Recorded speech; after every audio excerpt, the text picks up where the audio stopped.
was surrounded by some of the richest fishing grounds in Europe. So why couldn't the sea save its people during the Great Famine? At first, it appears to be one of the most haunting contradictions in Irish history.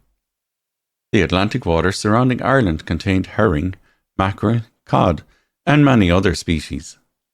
Coastal families had fished these waters for generations. Yet, between 1845 and 1852, approximately 1 million people died from starvation and associated diseases. More than 1 million others immigrated. So why didn't people simply turn to the sea? The answer is not that Irish families were unwilling to fish, nor is it true that no fish were caught. Fishing helped some coastal communities survive, but the existence of fish offshore was very different from having an industry capable of catching, preserving and distributing enough food to replace Ireland's most important crop. Before the famine, more than 8 million people lived in Ireland.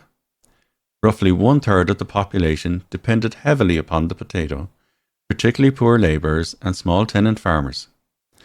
The potato produced an extraordinary quantity of nourishment from a small piece of ground.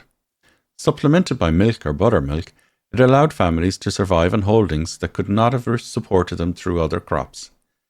This dependence was not simply a personal choice.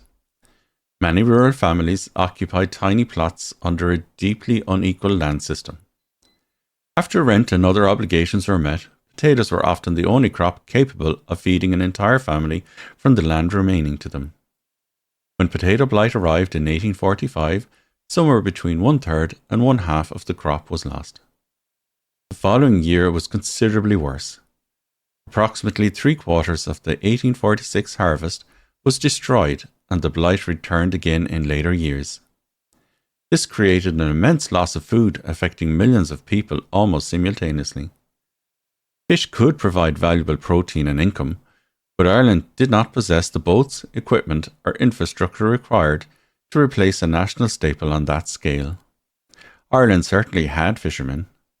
Some ports supported larger, decked vessels and commercially valuable fisheries.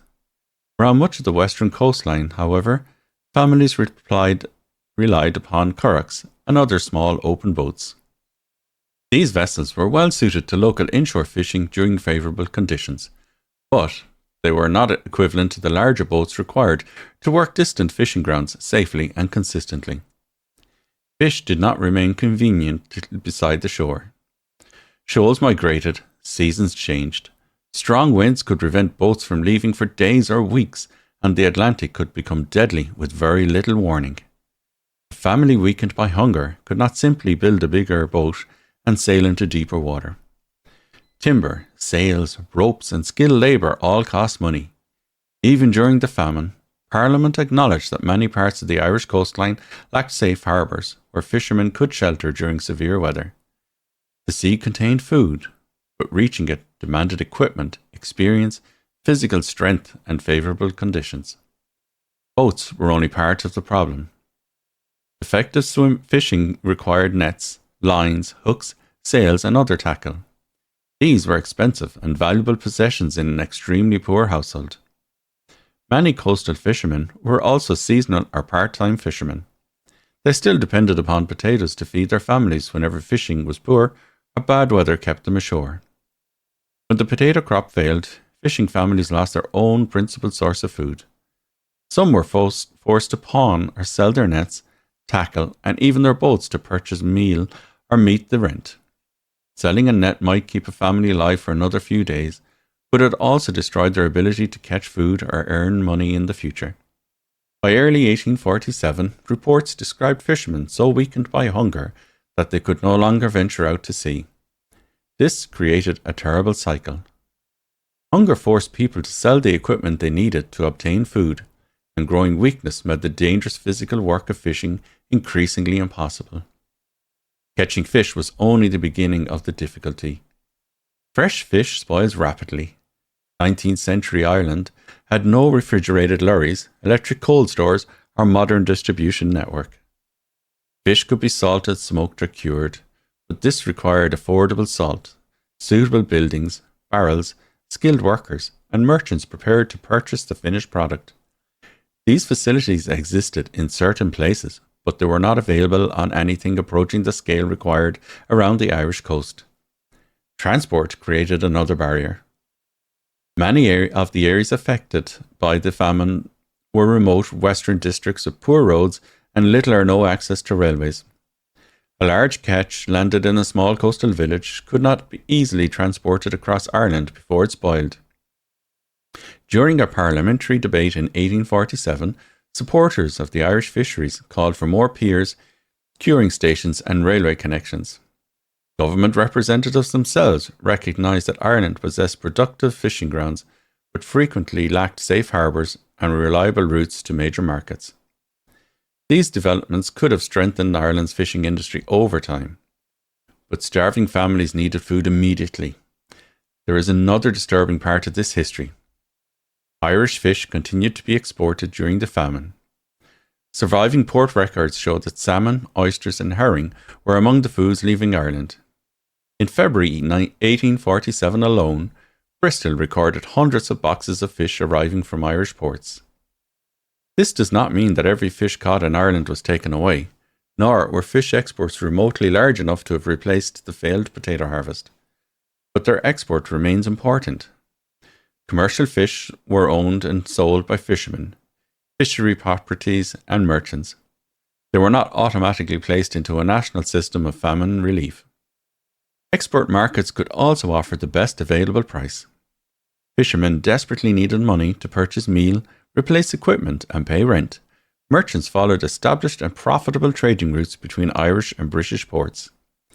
Meanwhile, countless starving people had no wages and no money with which to purchase food, even when food was physically present nearby.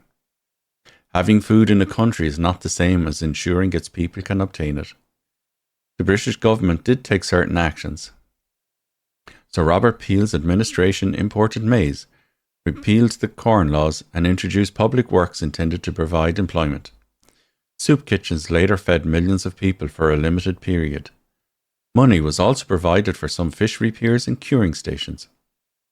Ireland eventually imported large quantities of grain, particularly during 1847. The history therefore cannot accurately be reduced to the claim that every available food was exported, while nothing entered Ireland. But the overall response remained inadequate to the scale and duration of the disaster.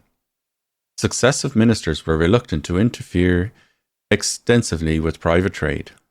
They feared prolonged government assistance could disrupt the market and encourage what they described as dependency. Relief was increasingly placed upon the Irish Poor Law and funded through local taxation. Yet the poorest districts contained the greatest numbers of starving people and possessed the least ability to raise the money required to support them. The government did not impose a general prohibition on food exports, nor did it create a sufficiently large and sustained system for purchasing available food, including fish, and distributing it according to need rather than ability to pay. Markets continued operating while countless people fell outside them. A better supported fishing industry could undoubtedly have saved additional lives. Earlier investment in larger boats, safe harbours, curing facilities, nets, roads, and railways would have made coastal communities more resilient. Emergency assistance preventing fishermen from selling their equipment could have kept more boats at sea. Fishing could have provided food, employment, and desperately needed income. But fishing alone could never have become an immediate replacement for the potato.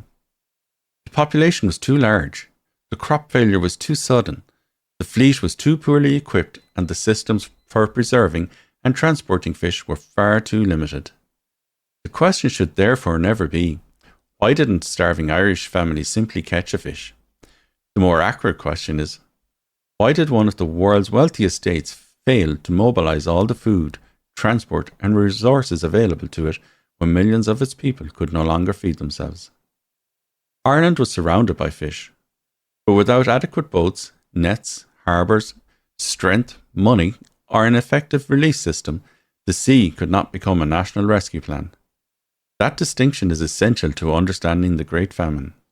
It was not a failure of starving families. It was a devastating natural disaster transformed by poverty, policy, and human decisions into one of the greatest catastrophes in Irish history.